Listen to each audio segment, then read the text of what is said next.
Put it out there. I didn't look at it yet. The two of you? Yeah. Who does that stuff? Like, who's got time? Oh, they have lots of time. There's people who got time for that stuff.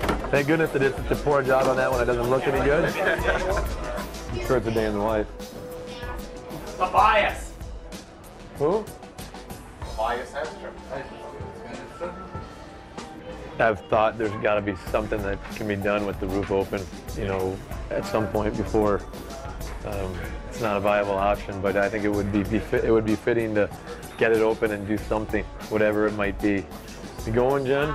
Oh, you ready?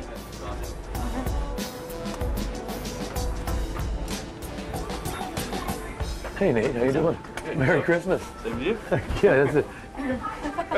Wow, I didn't see. What are you doing?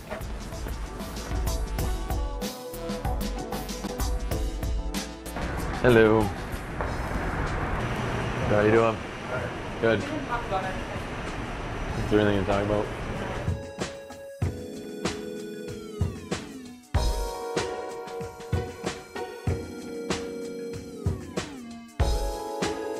Is it a gut feeling for you to start making changes, or do you just can you explain your reasoning behind how you change lines and what you do, and even tonight looks like you could do some things? Yeah, it's more than a gut. It's not just how I'm feeling or instinctive. A lot of times, it's how the game goes, the flow of the game. There may be players on the bench that need to get more playing time or to get into the game. And that means that to wait their normal rotation to get with their line won't get them in the game as often as their play requires.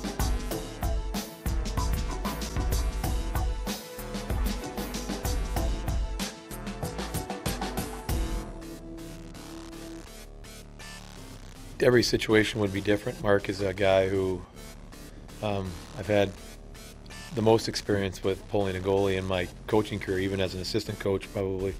And I have a good feeling about how his mindset and where he's going to be next time he gets on the ice, and I think you've seen in the past him respond.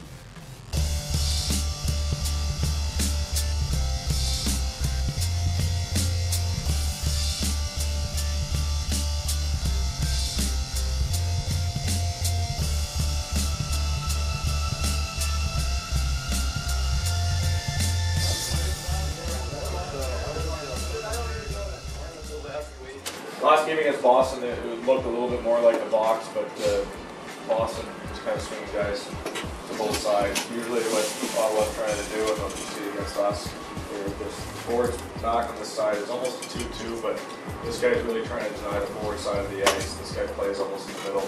So he'll give you the pass to the D, almost encourage a rim every time, but they want to move the puck back behind. That's why we got that guy going there. Something is going to be open. So if this forward comes over here and plays him tight, this guy should be a great option for us. If this guy comes over and plays him tight, this guy should be a great option for us. If these guys are trying to still take away these, then he's a great option for us. So again, most important thing, you guys, we want to get a forecheck going. We want to put pressure up the ice, so we need good dumps. We can't have the goalie be stopping every dump, because it's hard for us to get in on the forecheck when the goalie stops the puck behind the net. Okay, so if we can rim it all the way around and get it over here where they're going back forward with their backs turned to us, it gives F1 a chance to get up the ice. So let's work on that. Okay, control breakout, they swing a guy. They really, times they did swing it, they get it back to the D, and again, they're looking for long post.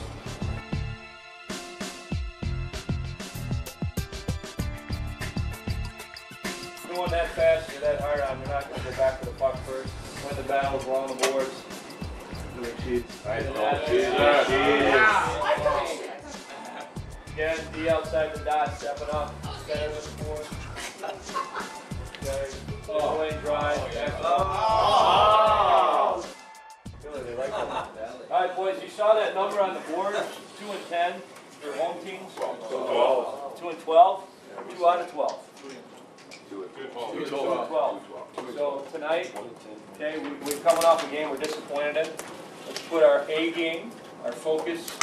That's Josie's favorite word, is focus. So tonight, come to the rink focused, ready to play 60 minutes. Everybody's contributed physically, battle-wise, smart, positionally, working our ass off to get our 2 points. We're going to do it.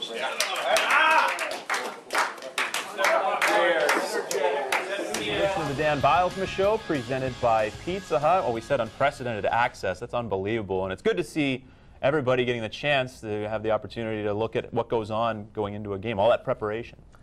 Tons of preparation, and you got to hand it to our assistant coaches, the way they work diligently. They watch a lot of hockey games. They get 20 minutes of video for the players, but it takes sometimes up to 3 games, and watching in between games, may play the night before. It's a lot of work to get that ready for the players, try to get it in chunks they can use, and you can see that today. It's great what our coaches do. All right, time now for our favorite segment of the show. It's Ask Dan Anything. Questions from Penguin fans, so let's get to our first one. Peter Kempton Jr., Brentwood, PA. Who was your favorite hockey player when you were either growing up or as a player? Two different ones. Great question, Peter. Wayne Gretzky was my hero growing up. I would play a lot in the backyard. On my teams, I'd tuck in my jersey. I taped my stick the same way. And that's the guy I was in the backyard when I was competing for the Stanley Cup. Wayne Gretzky coming down the wing, making plays.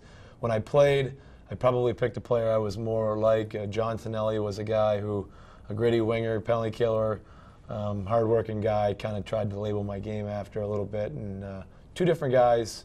Couldn't be Wayne Gretzky, so I tried to turn it into John Tonelli. A lot of Stanley Cup rings between those two guys, right? Former Islander John Tonelli, former Edmonton Oiler, of course, Wayne Gretzky. All right, next question.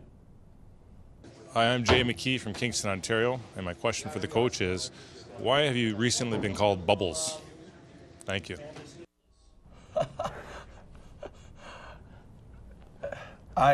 Thanks, Jay, by the way. I have no idea. This might be a player's behind the coach's back. They may have done a Halloween costume. You really don't know? I have no idea why Bubbles.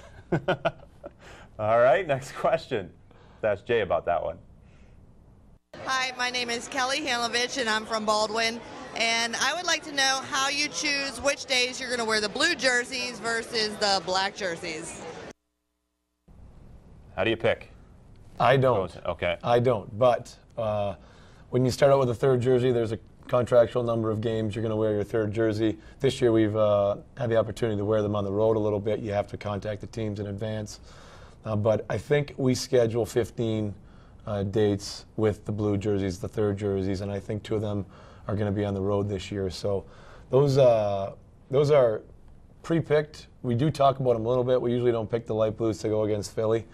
We like to not go with the powder blue for the Philadelphia team, but that's usually not picked by me. Would superstition ever creep into that in any way? Say you got on some unbelievable winning streak with the powder blues, you'd have to wear them, right? Superstition always seems to creep its way into hockey, especially as you roll towards the end of the year. Last year we didn't have a great record with the blues, and not very many people wanted to see them on at the end of the year. And when I came in, I think we wore them twice, and I think two of the 4 losses were in the baby blues, so they weren't going to show up in the playoffs, that's for sure. All right, well, once again, thanks so much for the great access, and we look forward to part 2 of your behind-the-scenes look. Yeah, thank you. All right, big thanks to Dan Bylsma and to you for watching. Coming up next time, part 2 of our look at Dan Bylsma's game day here at Mellon Arena.